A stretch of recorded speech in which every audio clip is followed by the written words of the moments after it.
Being a YouTuber, uh, I tend to, watch a lot of channels, um, not only for information, but also to see what's going on and yes, to learn from other YouTubers. And obviously, when, I spend so much time on YouTube, you tend to see content creators who are very successful, viral, and many of them have achieved a level of success that only you and I can dream of. Like, I'll give you a couple of examples.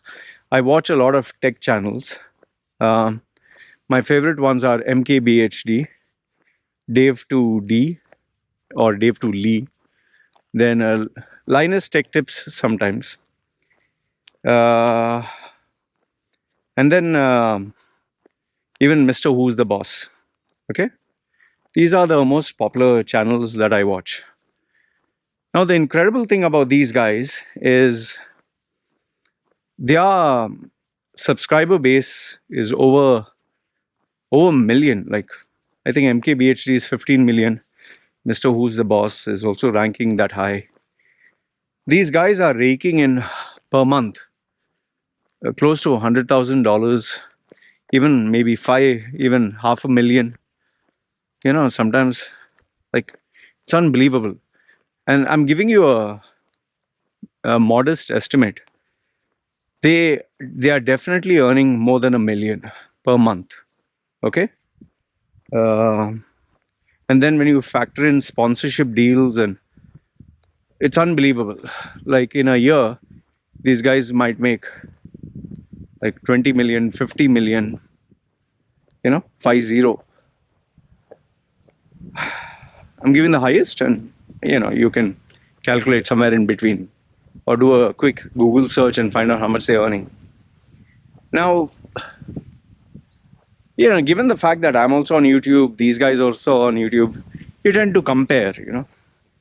So my views, if I see, sometimes, like, I get 200, 300, whatever views. These guys get like 8 million, 9 million in 1 hour.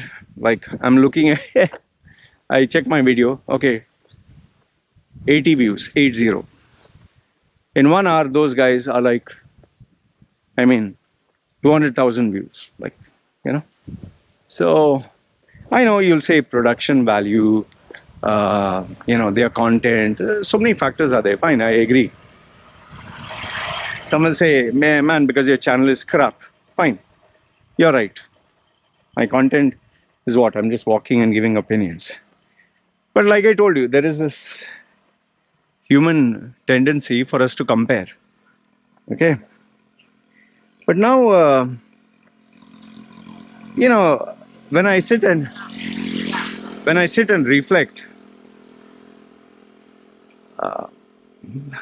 I've always noticed this.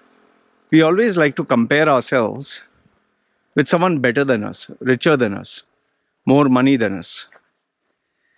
And we generally want to be more successful than them, more richer than them, or at least reach their mark.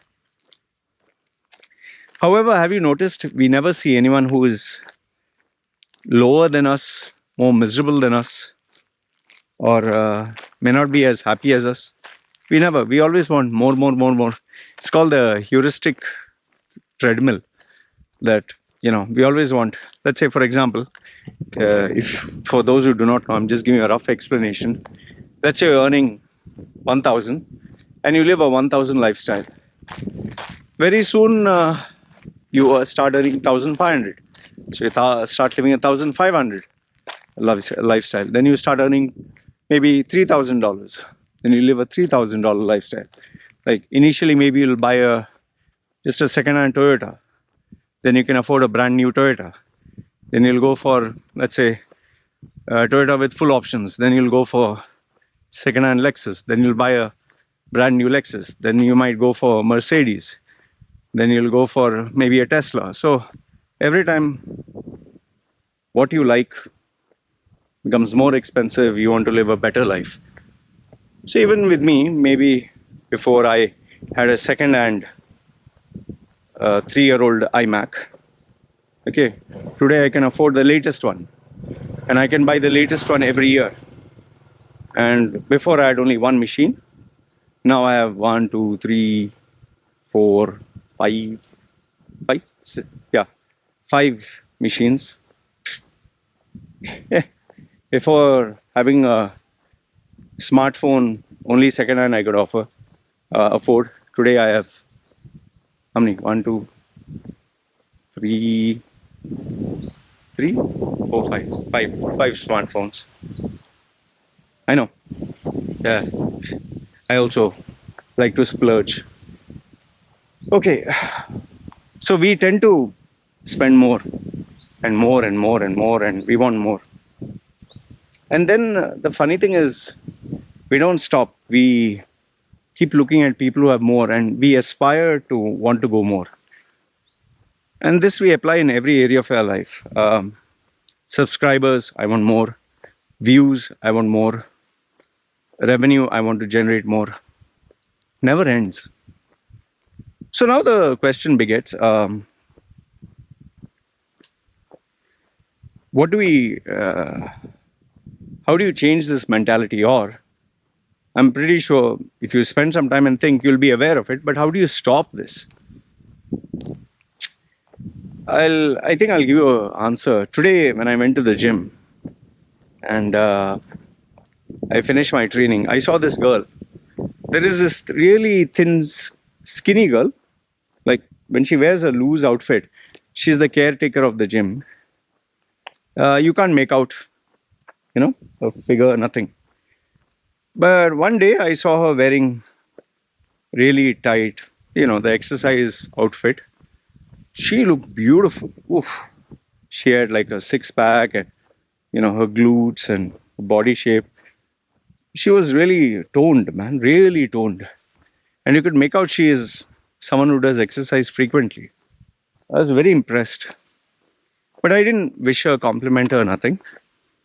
It's, not nice unless you make the person comfortable. And she has this big dog over there who she loves.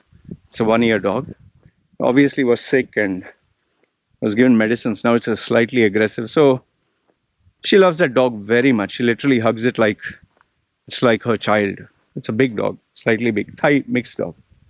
So, I also like dogs. So I would get the dog a snack and all that. Finally, the dog is still afraid of me, slightly aggressive, but it's timid now. It understands, oh, okay, this guy's not meant to attack. So when I came, she was there and we just picked up a conversation, and then I complimented her. I told her, when you wear these loose outfits, you can't make out your physique, but you have an incredibly toned physique. You must have really worked very hard for it. And she was very gracious, and she said, thank you. She's saying, but I'm not doing exercise like before. I said, I would love to have a, not as thin as you are, but toned as you are. She is practically very thin, very light for her. I think she's 5'8", same as me. But I guess she must be in a, like 55, say, 50. 50 is very light. So I told her, yeah, you're really thin, but you're toned. You have abs and all that, glutes.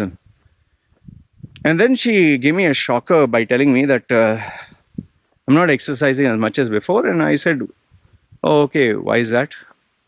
She said, I have a cyst, a cancerous growth in my ovaries. I was like, oh, sheesh, okay. And she said, I went to get a surgery. The doctor said can't because I'm too thin. So I have to eat a lot, but I'm unable to gain weight. And this is causing a lot of complications in my life. So I listened to what she had to say. And then after that, she went on by saying that she lost a baby. She had lost a baby because of this. And then she further admitted that her boyfriend had dumped her when he found out that she's pregnant, and subsequently she lost a baby, and now she's very afraid of getting into a relationship, and on top of that, the depression that she can't keep fit. her whole world came crashing down, and she only has this dog, and she doesn't have much of a. I mean, just think about it. When you have a cancerous growth and your health is compromised, you can't do exercise, you can't focus on your career, your relationship broke up, and she's only 27, man. It's like, a bloody hell, man. This is not good. So I sat down and thought about it, and as I was driving back, came back home once again, sat down for a few minutes, was checking all these YouTubers, and then I remembered there are a lot of these other YouTubers who became multi-millionaires, became rich, became famous, especially in the early days of YouTube. But today they are being totally shadow banned, or they're totally unpopular. And the reason for this is something about their past has surfaced. Either a relationship with, because they were very famous, they got involved with a young girl or underage girl, or they got into some kind of bad behavior, or, the success went to their head. So, I just sat and reflected and thought, like, man, if I would have become successful early on, see, today I'm 45, but if I had become successful or rich in my 20s, I can guarantee you, I can assure you, I would have abused my fame and power. Money would have gone to my head, fame would have gone to my head. And those days I was a playboy. Man, the number of girls, even without being famous, even without, not having social media, Instagram and Tinder and all that, we hardly even had chats. I still used to get females. Yeah, because, I was obsessed about getting females. But had I been a famous figure and I'd gone down that route, I'd have tried to get a female, maybe multiple females per day, and somewhere down the line, someone would have, jacked my happiness. And just imagine, anything that is online stays online. What do you think would have been the possibility I would have said something wrong or did something wrong? It would have never left the YouTube platform. And then on top of that, once your name is smeared and you've lost your reputation, it's very hard to make a comeback. Very, very hard. It takes, in some cases like Logan Paul, you can make a resurrection and come back better. But not everyone can do that, right? So when I thought about it, I was like, yes, it would feel good to be rich, to be famous, to be successful, I wish I had a successful career, or this or that, or I wish I was there. But then, remember, with the good, there comes the bad also. So I'm not asking you to be complacent or say the grapes are sour. Rather, remember this much, we look at only the exceptions to the rule. We only look at those people who have done it, who are big time, whose lives are near to perfect. But we fail to see those people who achieve a level of success, but then for some reason, maybe fault of their own or maybe no fault of their own, one misstep would cost them everything. And sometimes it may not even be your fault. Like in the case of that girl, she didn't do anything wrong. See, a disease. And so if there was anything worthwhile to share with you guys, it would be that I think we should stop dreaming and being fascinated with other people's lives. Oh, I wish I had money like that. Oh, I wish I had a career like that. Oh, I wish I had maturity like that, or whatever.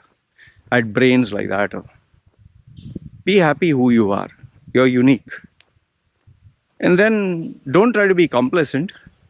I'm not saying that, be yourself, and even if you're a jerk or an asshole, continue. No. Work on being better. improve on yourself, work hard, have a worthwhile goal, something reachable, and then keep going, next step, next step, next step. And I think that, end of the day, that is what really matters. Like I tell people, the thing that really matters is, are you happy? And if you're happy what you're doing, and you're happy with your life, and you're happy with what you have, and you aspire for better things, but you have that happiness and gratitude, that is the mark of a successful person. That to me is a worthwhile success. Anyway, this is what I wanted to share with you. So good, bad, ugly, let me know your thoughts below. And yeah, I just thought I'd share another one of my thoughts on this subject. All right. You guys take care. Good, bad, ugly. Put your comments and thoughts down below. This is me signing off. Chal man.